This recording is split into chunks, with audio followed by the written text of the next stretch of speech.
nagbayag talaga ang Pangulo. Wala pa rin nasususpinding district engineer, kundi yung mag-attempt manuhol. Kailangan bang manuhol muna bago masuspinde? Alam nyo, res ipsa loquitur yan yung sinasabi nga natin. Uulitin naman natin para tayong silang plaka. Yung mga millennials, hindi na nila alam yung expression na sirang plaka. No? Hindi na. Yung paulit-ulit kasi streaming na sila eh. Spotify high-tech na eh. na sila, high-tech. Oo. Wala nang skip doon eh. Yung tumatalon-talon. Kasi yan po, kung nag-inspection ka, may ghost project, tanong mo kung sinong district engineer, suspend mo on the spot para matuto. At isuspend mo yung iyong secretary. Kasi, di ba, sinasabi niya, wala siyang alam. Kung hindi mo man alam, hindi ka in control of your department. At imposible ako, hindi naniniwala pasensya na sa mga kaibigan at mga supporters si Secretary Bunoan. Hindi ako naniniwalang hindi niya alam yan kasi hindi naman siya bago dyan sa DPWH. Matagal na siya naging assistant secretary ng DPWH. Nung araw, diba? Panahon pa ni GMA, nasa DPWH na si Bunoan. Naging acting nga siya noong 2007 na secretary acting. Ibig sabihin lang, high-tech na siya ngayon. High-tech na. Alam niya yan. Nag-umpisa siya from the ranks di ba? So yan ang problema niyan. Alam niyo kung talagang seryoso si Pangulong Marcos. Kung gusto niyang ma-redeem yan, dalawang bagay. Unang-una, kunin niya na yung offer ni RSA, ni Ramon Ang. Di ba sinabi niya, kung gusto nyo, sosolvin ko yung flood control, yung flood problem ng Metro Manila, walang gastos. Libre. Ba't ayaw niyang patulan? Alam mo kung bakit ayaw ipapatol sa kanya nung iba? Siyempre, di wala na silang trabaho, dilihensya. Wala na silang kurakot kasi kung i-solve yung flood problem ng Metro Manila na walang gastos sa gobyerno, wala na silang flood control project. Bakit ayaw niya? Dati naman, tao ni RSA si Bunoan. Tao niya yan. Nagtrabaho sa San Miguel yung si Bunoan Yan ang background niyan. That's number one. Bakit ayaw niyang kunin yung offer? Nag-offer yung tao, seryoso. Nagpa-interview pa. Ba't ayaw niya ng mga congressmen? Ba't ayaw ng mga pumapayo kay Pangulong Marcos? Kasi wala na silang pagkikitahan. Number two, ilagay mo dyan sa DPWH si June Palafox. Aayos yan. Napakagaling yan si June Palafox. Yan ang nagplano ng Dubai. By experience talaga. Libo na ang nagagawa niyang project sa ibang bansa. Kita nyo, Pilipino. One of the top architects sa buong mundo. Ayaw yung pakinabangan, ibang bansa ang nakikinabang. Hindi Pilipinas. Nandiyan na, di ba, proud tayo, lahat ng tao na may konting achievement lang na papunta sa Broadway si Lea Salonga. Di ba, proud tayo. May mga nananalo, pati yung mga kusinero ng presidente na half Filipino, proud na proud tayo. Di ba? Di ba? Ano bang pakinabang sa atin? Na merong, anong pakinabang sa sambayanan? Na merong Pilipino na sa Broadway, Lea Salonga, magaling kumanta. Ano ngayon? Hindi, wala sa pampapastos. Hindi naman sa pag-minimize ng achievement nila. Si Alex Ayala, congratulations, nanalo, di ba? Grand Slam. Ano ngayon sa flood natin? Ito, Pilipino. One of the top architects sa buong mundo. Ayaw niyong gamitin ng talent. Dapat dito kayo proud kay June Palafox 75 years old na pero gusto pa rin tumulong. Pero walang nakikinig sa kanya except noong panahon ni Duterte. Ilang beses na niyang binaster plan yan, binovolunteer na niya. Kasi, Anya, ako ay made na successful na ako. Wala na akong kailangan pa. Gusto ko lang makatulong pero hindi nyo pinakikinggan. Kung seryoso kayo, palitan nyo si Bunoan ni Palafox kung tatanggapin niya. Number 2, kunin nyo si RSA. Yung offer, hindi ko kunin sa gabinete. Kunin nyo yung offer ni RSA. Pangatlo, ilagay niyo sa Magalong. Ang tagal niyang usapang yan. Ang tagal na nag-volunteer ni Magalong. Opo, O, tama. last week, kinausap pa ng Pangulo si Magalong. Wala pa rin independent commission. Wala pa rin nasususpending district engineer. Anong aksyon? Bukod sa papunta-punta sa mga di umano'y ghost flood control projects, nagalit siya. Gaganang-ganon siya. Wala. Gaganang-ganon. Nagagalit. Anin namin, gaganang-ganon mo. O, nagagalit ka. O, nakatulong ba yan? O, Pero ito, imbestigahan. Aangat ang pangalan niya lalo dito kapag nagawan ng solusyon yan. Nino? Ni Pangulong Bongbong Marcos. Paano aangat? Hindi nga umaangat. Lumulubog nga eh. Hindi nga po, pag tinanggap niya yung mga offer ng mga tao na Yes, ito. oo, yun nga ang sinasabi yun ang ko. solusyon eh. May natitira pang panahon to Opo. redeem himself. At number 4, panagutin hindi lamang yung contractors na lagi natin sinasabi, biktima ng sistema yan. Yes, tama. Ang panagutin niyo yung gumawa ng sistema. Sino bang gumawa ng sistema niyan? Yung DPWH officials at yung mga kongresista. Ayun. Anong ginawa ni Pangulo? Lifestyle check. Ano ngayon? Lifestyle check. Okay. Si District Engineer A ay maranya ang pamumuhay sobra-sobra sa kanyang kakayahan bilang district engineer, sobra-sobra sa sweldo. Opo. O anong gagawin mo ngayon? Papailan mo sa ombudsman, unexplained wealth? O Matagal yan. kakasuhan mo ng graft? O pagkatapos ipo-forfeiture mo, dekada yun. Opo. Yun nga eh. Yun, di ba Sayang. yung PCGG? Opo, di ba? Wala Walang namang- nangyari. Oo. Yun. Talagang galit din ako noong time na yun. Oo. Galit na galit ako. Nabulok na yung Aksyon na yung sasakyan. tanggalin nyo sa pwesto sapagkat habang nasa pwesto yung mga yan ay makakagawa pa yan ng paraan para takutin yung Tama. mga kontraktor, itago yung mga papeles.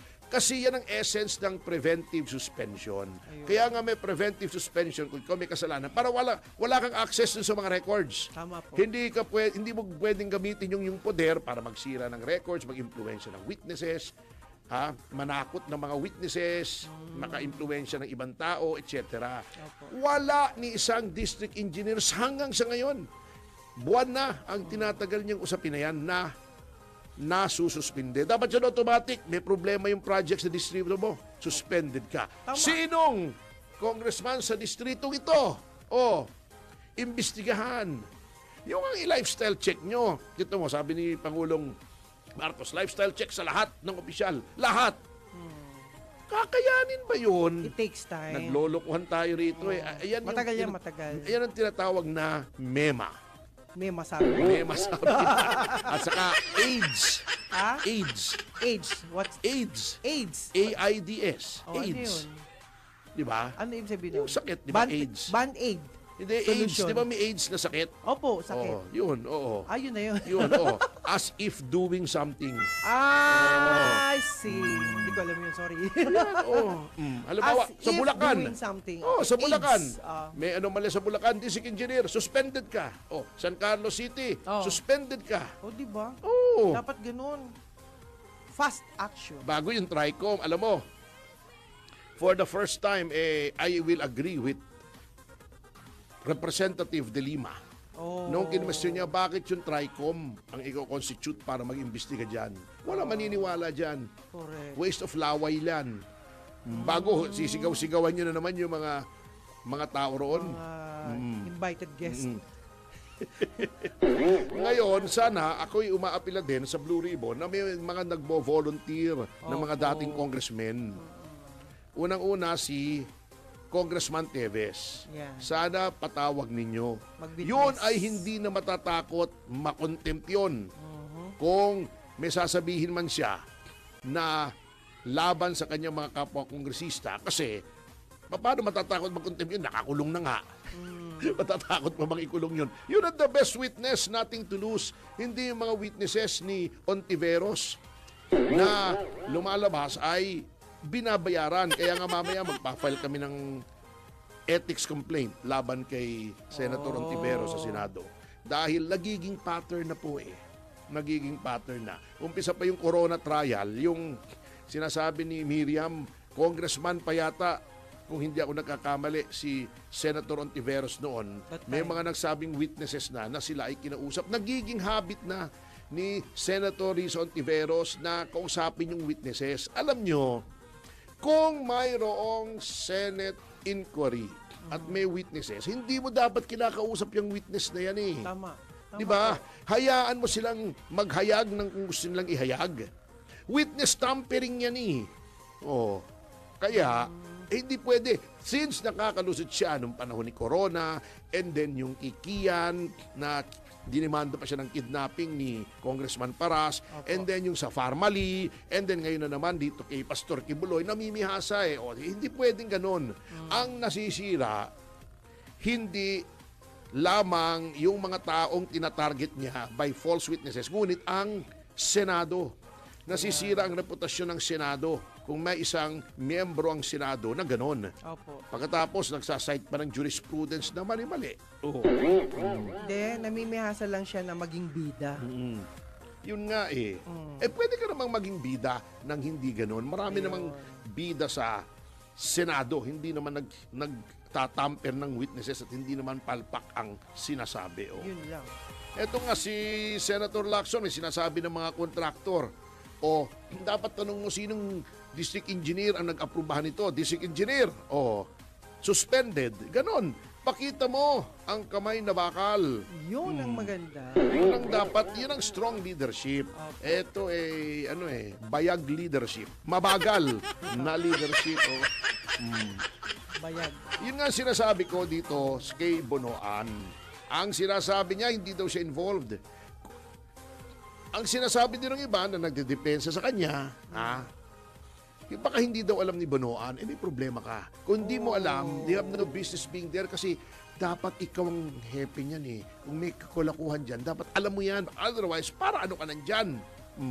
Useless. Kahit yung sinasabi niya, delegated po yan sa regional engineer, sa district engineer, o delegated, pero dapat may oversight ka. Anong ginagawa mo dyan? Tama. Nagkakamot ng puwet sa opisina mo. Hindi pwede yan. Dapat yan ay kung may kahihiyan si Bonoan, on leave siya. Mag-leave muna siya. Kasi I do not Delikadesa yan. think, command responsibility yan eh. Yes. Yung sasabihin mong, yung sasabihin niya, walang command responsibility yan dahil delegated. Wala nang mananagot. Wala nang mananagot. Wala nang, ba't may command responsibility pang doktrina? Di wala na, lahat na lang, hindi ako pipirma. O kayo bahala kayo dyan. O, kayo ang sabit. Hindi pwedeng ganun. Kaya nga may oversight.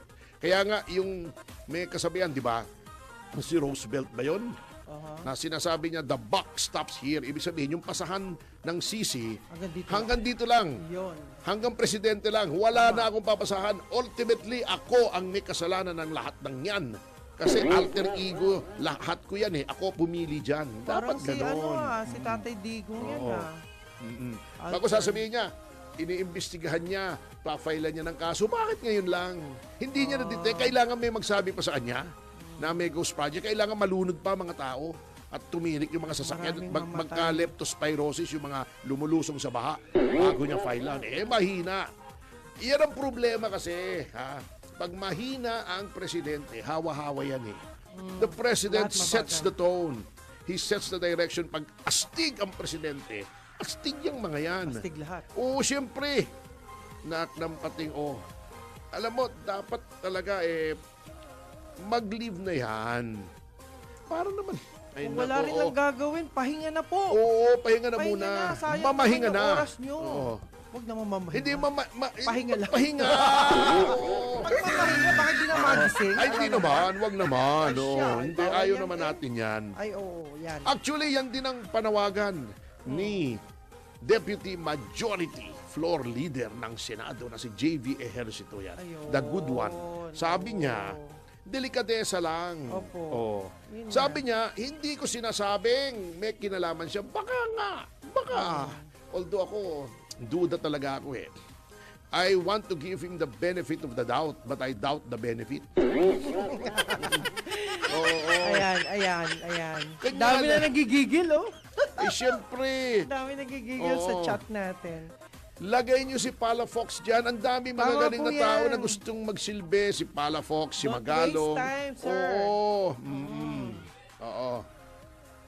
So kung ako si Bonoan talaga, para lang pakita my good faith, hands off muna ako dyan. I'm on leave. Tama. Oo. Tama. Imbestigahan nyo. Kung talagang wala siyang kinalaman, sabihin niya, pati ako, imbestigahan nyo. Magli-leave ako. O, di ba? Magaling yung anak niya, di ba? Yung anak nga niya, nagsalita na rin eh. Sabi Ni niya Bonoan? Hindi po, anak ni Presidente Bongbong. Ay, oo. Marcos. Yun, maganda yung naging impact nun. Yung bata. Oo. Sabi niya eh. Hindi naman pwede. hindi naman impacto. Hindi naman, pero attorney, nakakatawa na sinabi niya, hindi naman pwedeng kami mismo imbestigahan namin sarili Tama namin. nga, tama diba? siya. Kaya nga pinuri na natin si Sandro, di ba? Pinupuri ko rin si Laila de Lima. Oo, di ba? Di ba? Sabi ko, Yun. tama siya. Hindi dapat bakit magta-tricom na naman, di Yun ba? nga po Kinwestiyon niya. Don't waste time. Oo, tayo naman parehas dito. Pag tama, pinupuri natin. Ang dapat kay Secretary, di ba ang may negosyo naman siya, yung bangus? Opo. Oo, doon na muna siya. Oo nga. Kanya ba yun? Abunuhan niyo muna, sir. Ha? Abunuan mo na? Abonoan? Abunuhan. Hindi ba kanya yon yung bangus? Yung bunuan bangus? O yan, alam ko. sa kanya. Hindi yata kanya. Hindi Kapangalan yata yun eh. Kapangalan. Oo. Ay, ambot. Sa mo, attorney. Oh, ambot sa ibon lubot. Ay, nako. Ay, nako. Yan. Ang gulo talaga nitong flood control. Pero para sa akin nga, Opo. ay lahat imbestigahan. Bakit na? Alam mo, may nagsasabi tuloy, ewan ko kung totoo, hindi naman siguro, na kaya daw ayaw masaling ni Pangulo ang mga kongresista. Natatakot siya, baka ipa-impeach daw siya. Hostage ba ang ating Pangulo? Hindi naman. Hindi, kaya nga, hindi ako naniniwala, pero para sa akin, bakit ganon? Kasi di ba, lifestyle check daw. Etong hepe ng customs natin, Opo. sabi na niya agad, yung pinag-uutos na lifestyle check ng Pangulo, mahirap yan. Olo. Defeatist agad ang attitude. Yun agad ang attitude eh. Lagi niyang agad sinabi na niya, mabigat ang problema at ang mga kaharap natin ay mga smuggler na maraming resources. Oo. Hindi natin kaya. Anong klase naman? Yan ang Mali sinasabi naman ko yun. na kapag mahina ang leader, mahina rin yung mga tauhan. Sorry. Ito sabi niya hindi akong nagmi-misquote. Iko-quote ko na ng mismong sinabi niya. Opo. Ayun, the problems inside the BOC. I-translate mo nga sa Tagalog. Nako. Oo. Para tayong nangangaral ng mga dalisay na ebanghelyo. Ayan. The problems inside the Bureau of Customs. Sige, translate Ang mo. problema po sa loob ng Bureau of Customs Are really tremendous. ay talagang katakot-takot. Yan, tama. And this has been caused At ito ay nagkakahalaga through the years and the decades. na napakahabang panahon. Sabi niya, even as it is, Kahit kami, ganun din. we're confronted by powerful people Ay nilalabanan ng mga mas malaking tao behind smuggling activities. sa mga masasamang gawain. Yeah.